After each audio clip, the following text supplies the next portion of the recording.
ginaar gi baax na ci kër gi ne saa yoo ko dàqee wax ci say soxla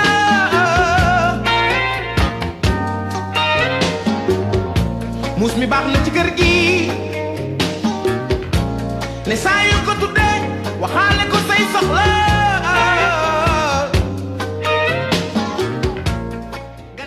jërëjëf mbokk yi ci ni ngeen ànd ak ñun seen télévision Futurs Médias seen émission sama kër di am yaakaar ne yéen a ngi ci jàmm en tout cas ñun ñu ngi ci jàmm di leen ñaanal itamit fépp foo leen nekk ci Sénégal jàmm fekk leen fi alors seen émission sama kër tey jii nag dañuy def benn émission pour indi leen yenn ci ay information parce que xam ngeen ne mbirum 100 000 logements dafa nekk loo xamante ni daanaka information bu donc service public la yéen ñi koy seetaan yéen ñii di doomu Sénégal yu nekk fii ci suñu réew ak ca bitim réew da ngeen di bëgg saa su ne dem ay information ci wàllum kon 100 000 logements yooyu la moo tax seen émission sama kër dafay rek daal di méngoo ak jamono bu nekkee am na yu yees ci mbir mi dañ leen koy rek daal di indil pour ngeen bañ a réere mbir ci li nga xamante ni moom mooy rek daal di xew fii ci suñu réew yaakaar naa ne ku ne ci ñun boo xëyee booy kërti rek pour mën a am kër la alors xam ngeen ne ñi ngi ci programme bi waaye dafa am lu am solo li nga xamante ni ay bés bi dañ ko rek daal di amal mooy installé li nga xamante ni moom mooy benn guichet unique foofu nag moo nar a lijjanti lépp luy jafe-jafe yu ñu war a mën a am ci wàllum jot suuf waaye aussi lu jëm ci wàllum kon daal di indi lépp lu jëm ci wàllum fiscalité ak wàllum douane ak yi ni mel ndaxte xam ngeen ne ñiy yëngu ci wàllum 100 000 logements dañ leen di exonéré ci lu bëri léegi dañoo rek daal di installé ab ponk boo xamante ni moom mooy lijjanti loolee yëpp ci explication nag mbokk yi ci loolu nag ñu déglu ki nga xamante ni moom mooy Amadou Thiam directeur général de la construction et de l'habitat moom mi nga xamante ni daanaka direction am moom moo daal di ŋànk lii di guichet unique bi. D'abord ma leen di sant di leen gërëm ci li ngeen teew tey fekkee événement boo xamee ne mosu fee am bi ñuy tënk projet 100 000 logements président dafa waxoon ne na kër yi gaaw donc pour gaawal ko spécialistes yëpp coopérative yi ñu waxal promoteurs yi ñu waxal banquiers yi ñu waxal notaires yi ñu waxal expliquer ñu ne d'habitude procédure yi nga xamee ne moom mooy tax kër yi gaaw nit ñi am ay këyitu kër dafay jël temps boo xamee ne dafay doy waar yenn say léegi loolu noonu biñ ci waxtaanee ak waa ministère des finances notamment waa DGID ak cabinet ministre bi ñu gis ne guichet unique moom mooy solution bi guichet unique mooy lan benn béréb boo xamee ne ñëpp ñi nga xamee ne dañoo war a joxe seen avis dañoo war a signer dañ leen di dajale saa yu dossier amee ñu ñëw toog saytu dossier bi ci fa saasa ñu daal di koy jox validation bi war bu fekkee ne dafa am ay documents yu manqué ci saa si ñu ne la sa dossier kat manqué na nangam donc guichet unique boobu noonu nga xam ne doléance la depuis une trentaine d'années tey jii nii moom le président daal di saafara ak décret boobu noonu ministre en charge des finances et des domaines particulièrement ak ministre en charge du logement accompagné de madame la secrétaire d'État ñëw tey installé guichet boobu noonu donc guichet boobu noonu ñaari fànn la am benn fànn bi moom mooy sous guichet 1 ñooñu tout ce qui est dossier domaine dossier cadastre dossier urbanisme autorisation de construire yi ngay dégg autorisation de lotir yi foofu noonu ñooñu ñoo koy defar donc ma jox la tey benn exemple bu ndaw man bu ma nekkee coopérative am délibération fële ca Saint-Louis bu ma indee sama dossier ci ñun au niveau des 100 000 logements dinañ la jàppale dugal ko ci guichet boobu noonu ñooñu immédiatement ñu def instruction bi daal di lay jox sa bail immatriculé ko jox la sa bail boo amee sa bail dina mën a tax nga mën a dem lever financement mën koo hypothéquer et cetera donc njëriñu premier guichet bi loolu la. deuxième guichet bi njëriñ li mooy boo demee ba bëgg tabax li nga xamee ne tey doon na jar 20 millions bu fekkee ni saytu nañ ko gis nañ ni yenn saay 17 ba 30 ba 20% ay exonération la war a doon ay taxes la maanaam ay taxes la état moo ko moom léegi président de la république ni mu ne foncier bi dama leen koy may aménagement yi dama leen koy may de la même manière la ni damay renoncer c'est-à-dire li état war a am ci taxe da koy baal li état war a am ci douane da koy baal donc loolu noonu le deuxième guichet bi di def donc dossiers yi day ñëw promoteurs yi wala coopérative yi ñu saytu ko xool ni dossiers yi kat bokk na ci système bi ñu jël ko daal di leen jox autorisation d'exonération ñu mën a facilement jaay kër yi ci ay prix yu yomb donc loolu noonu mooy ñaari guichet yi nga xamee ne tey de manière historique le président nous a permis de l'avoir. mais tey lan mooy wax nga njëriñu guichet bi maintenant effectivité bi parce que Sénégal c'est vrai que dañuy def lu bëri ci wàllum administration mais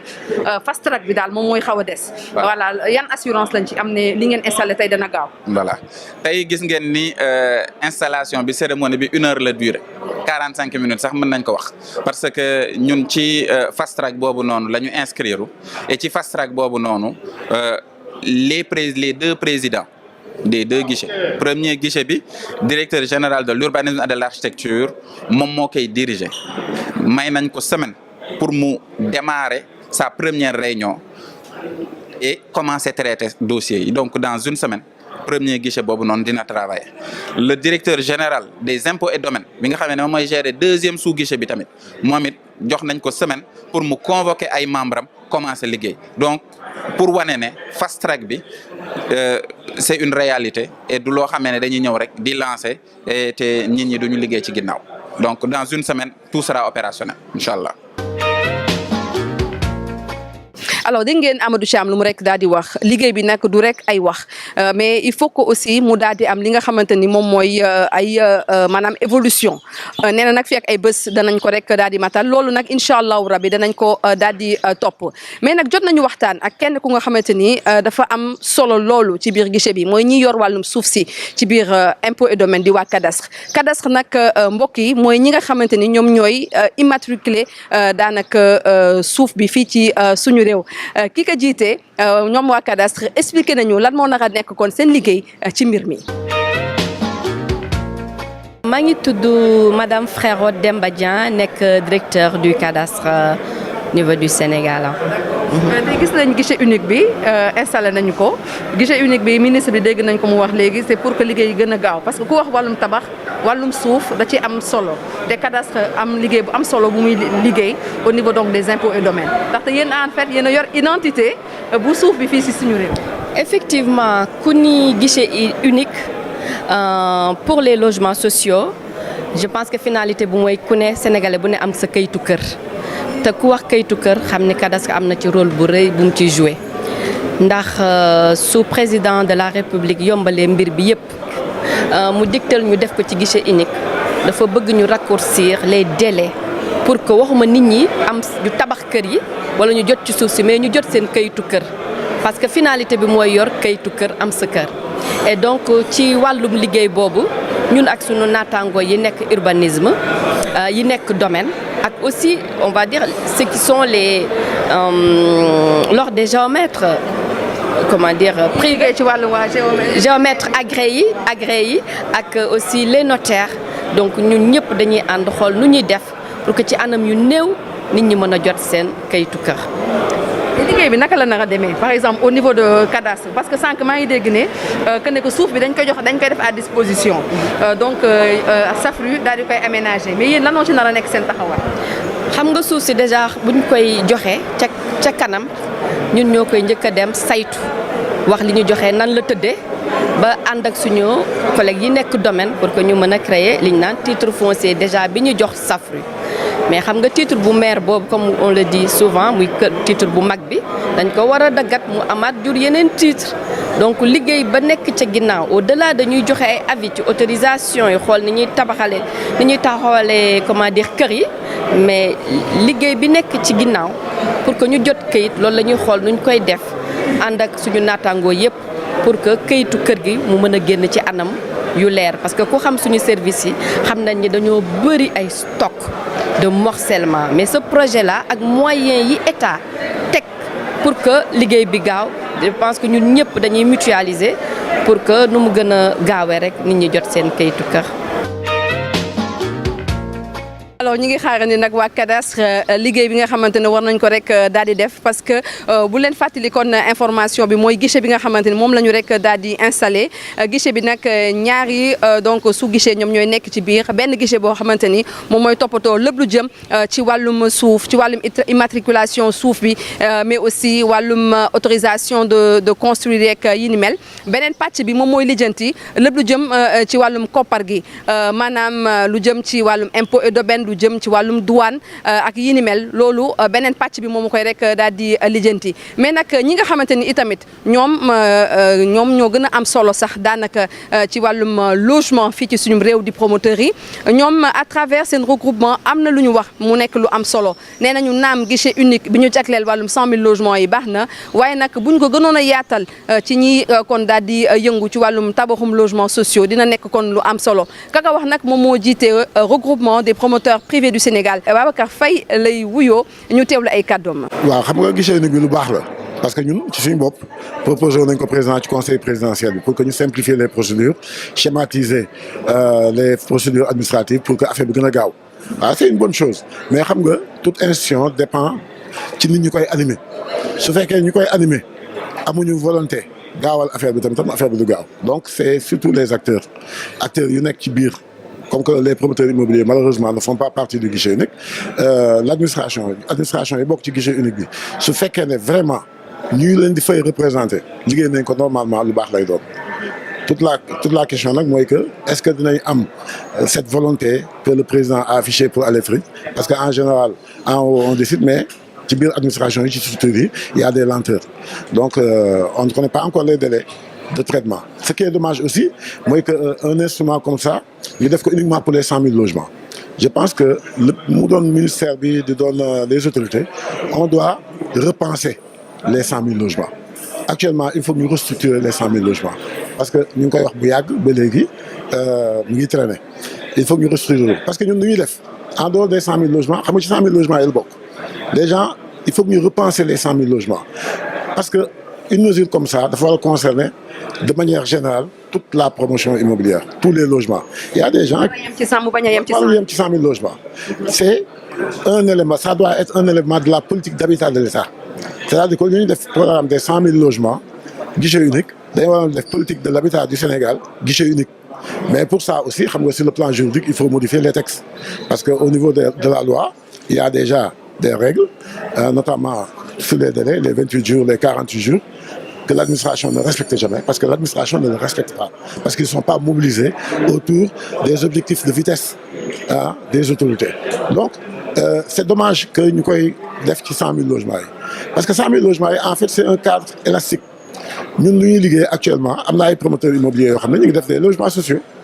mais mënuñu ne bokkul ci 100 000 logements yi donc suñ ko élargiroon jéem a xool au niveau de la loi ñu ko ciy intégrer parce que lii c'est un décret donc au niveau de la loi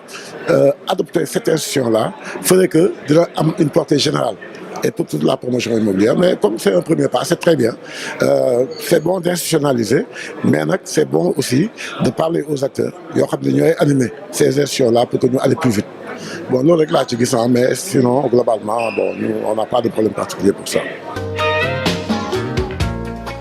alors di ko jaajëfal bu baax a baax moom Babacar Faye dégg ngeen bu baax li mu wax mu nekk lu am solo guichet unique boo xamante ni dañ ko war a jagleel ñëpp ñu nekk kon ci wàllum logement sociaux loolu itamit am na solo bu baax a baax nañ ci bàyyi xel ndaxte yaakaar naa ne ñu daal di aussi dimbali ñi nekk kon ci wàllum logement sociaux yeeg yi ni mel nekk na lu am solo dana rek daal di itamit gën a ñoŋal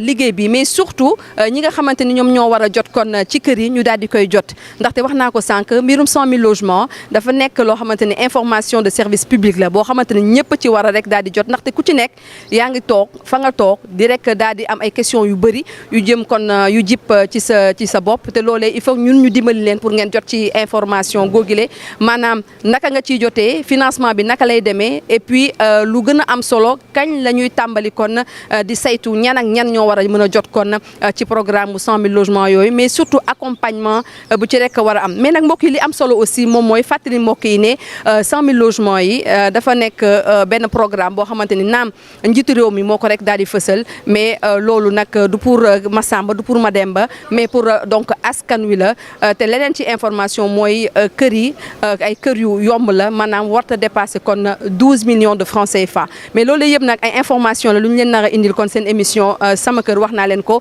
la ñu tax a jóg mooy jox leen information bu wér information bu wóor mbokk yi fi la ñu yem ak yéen seen émission sama këru tey bi di leen jaajëfal bu baax a baax gërëm bu baax Mass mi féete woon ci kon caméra bi di leen jox dig daje incha allah beneen yoon seen émission sama kër ba léegi di waxtaan di yeete ci ay xibaar yu ñeel mbirum kër ak mbirum suuf jaa ngeen jëf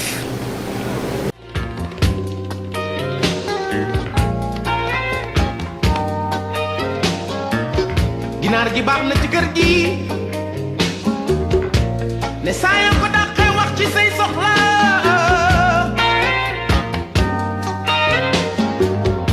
muus mi baax na ci kër gi ne saa yoo ko tuddee waxaale ko say soxla